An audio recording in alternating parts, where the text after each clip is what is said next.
Hi guys எல்லாருக்கும் வணக்கம். நான் உங்கள் ஏகேன் ஸ்டுடியோ. இன்னைக்கு நம்ம தங்கலான் படத்தோட ரிவ்யூ பார்க்க போகிறோம்.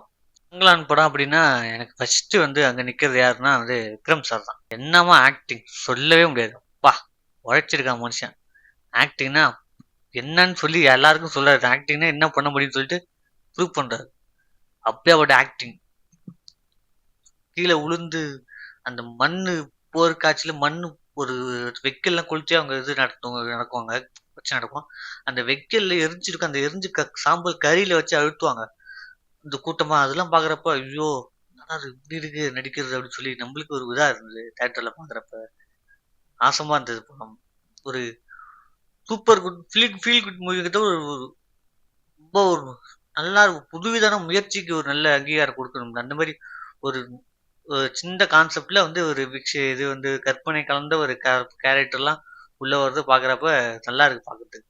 அப்புறம் இந்த ஆரத்தின்னு ஒரு கேரக்டர், ஆரத்தின்னு ஒரு கேரக்டர் மாளவிகா கொடுத்துருந்தாங்கல்ல, அது அப்பா அவங்க நல்லா நடிச்சிருந்தாங்க. அந்த கேரக்டர் ஜஸ்ட் வைடா இருந்தாங்க. அந்த கேரக்டருக்கு அந்த கற்பனை கேரக்டர் கதாபாத்திரம் கரெக்டா இருந்தாங்க அவங்க. அந்த சில அந்த ரெட் கலர் அந்த இதுல பாக்குறது கிளிச்ல பாக்குறது அழகா இருந்தது. ஓ பாக்குறதுக்கு நம்மளுக்கு நல்லா இருந்தது. அது பார்க்க ஃபீல் பண்ண நல்லா இருந்தது.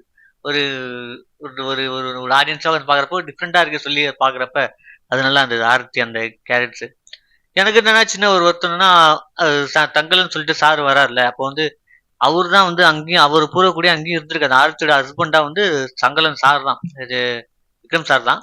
அது காலப்போக்கில் மாறி மாறி மாறி இவங்க எல்லாம் அங்கேருந்து எட்ட பாதுகாக்கணும் வழியில வாழ்க்கையை மறந்து அவங்க எல்லாம் வாழ்ந்துட்டு இருக்காங்க. திரும்பவும் அப்ப அந்த இதுக்கு வரப்ப அவங்களுக்கு ஞாபகம் தங்கலன் விக்ரம் சாருக்கு மட்டும் தான் தெரியும் அந்த பாதையில என்னன்னு சொல்லி அது பேசிக்கிட்டே வருவாரு. நீங்க கவனிச்சீங்கன்னு தெரியல, அது அவர் மட்டும் தான் புரியும், அவர் மட்டும் தான் பேசுவாங்க. அவருக்கு மட்டும் அந்த கனவுமே வரும், ஆரத்தி கனவு வரும். அவர் தான் அந்த பசங்களுக்கு அந்த கதையெல்லாம் சொல்லி கொடுப்பாரு. அதெல்லாம் பாக்குறதுக்கு நல்லா இருந்தது. அதனால அங்க வரப்போ அவர் இன்டென்ஷன் அவருக்கு தெரியல. நம்ம இதுதான் கரெக்ட். அப்புறமா தான் அவர் ரியலைஸ் பண்றாரு. அப்புறம் தான் அந்த இடத்த அவரே ஆக்கிரமிச்சுக்கிறாரு.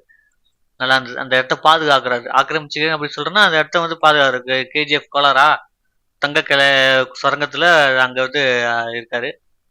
அது பாக்குறது நல்லா இருந்தது எனக்கு. அப்புறம் அதை விட இன்னொரு காமனா ரங்கவாத்தியார் எங்களுக்கு தேட்டர் எல்லாருமே கோவிந்தா போட ஆரம்பிச்சாங்க தேட்டர்ல. அது பார்க்க நல்ல ஜாலியா இருந்தது, ஒரு ஃபன்னா இருந்தது. ரங்கவாத்தியார் இருந்தாலே கோவிந்தா கோவிந்தான்னு போட ஆரம்பிச்சாங்க. அது பார்க்கும்போது கொஞ்சம் நல்லா இருந்தது பாக்குறதுக்கு. எனக்கு இன்னொரு சொல்ல போனா எனக்கு படத்துக்கு மெயின் காரணமே பாட்டு நல்லா இருந்ததுப்பா.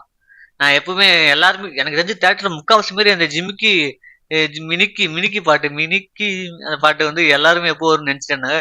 நானுமே அதுக்கு வெயிட் பண்ணிட்டு இருந்தேன். கரெக்டான அந்த இடத்துல அந்த பாட்டு பிளேஸ்மெண்ட் ஆனது. ஸோ அவங்களுக்குலாம் அந்த அந்த சட்டை மேல் சட்டை போடுறதே அவ்வளவு ஒரு ஆச்சரியமா இருக்கிறாங்க பாக்குறதுக்கு. நம்ம பார்த்து பக்கத்துல உட்காந்து சிரிக்கிறான் ஒருத்தன் சீனை பார்த்துட்டு.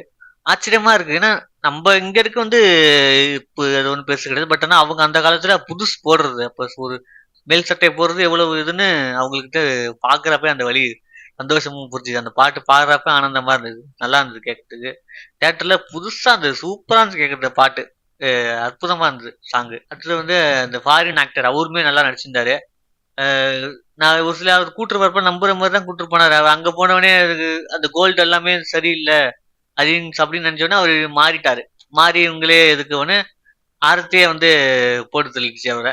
அது பார்க்கவும் நல்லா இருந்தது. ஆரத்தி போட்டு தள்ளி ஆரத்தி சாவடிக்கல, விக்ரம் சார் தான் சாவடிச்சு பாரு நினைக்கிறேன். அது நல்லா இருந்தது. அவரு கெட்டப்புமே அவரு சீன்ஸுமே பக்காவா பேக்ரவுண்ட் ஸ்கோர் செட் ஆயிடுச்சு.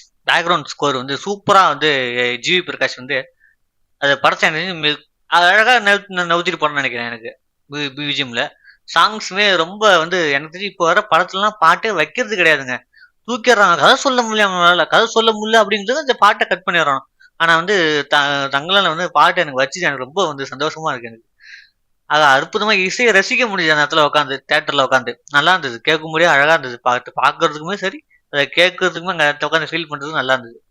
இனி வர படத்துல பாட்டு எடுக்கிறாங்களா அதை வச்சிட சொல்லி ஏன் வேஸ்டா பண்ணி எடுத்து அதை ட்ரிம் பண்ணிக்கிட்டு எதுக்கு ரெண்டு வேலை பண்ணணும். ஒன்று பாட்டே போடாம விட்டுறணும். சினிமோட்டோகிராஃபி படத்துக்கு ஒரு மிகப்பெரிய பிளஸ். சூப்பரா பண்ணியிருந்தாங்க சினிமோட்டோகிராஃபி. கலர் கிரேடிங் நல்லா இருந்தது பாக்குறதுக்கு.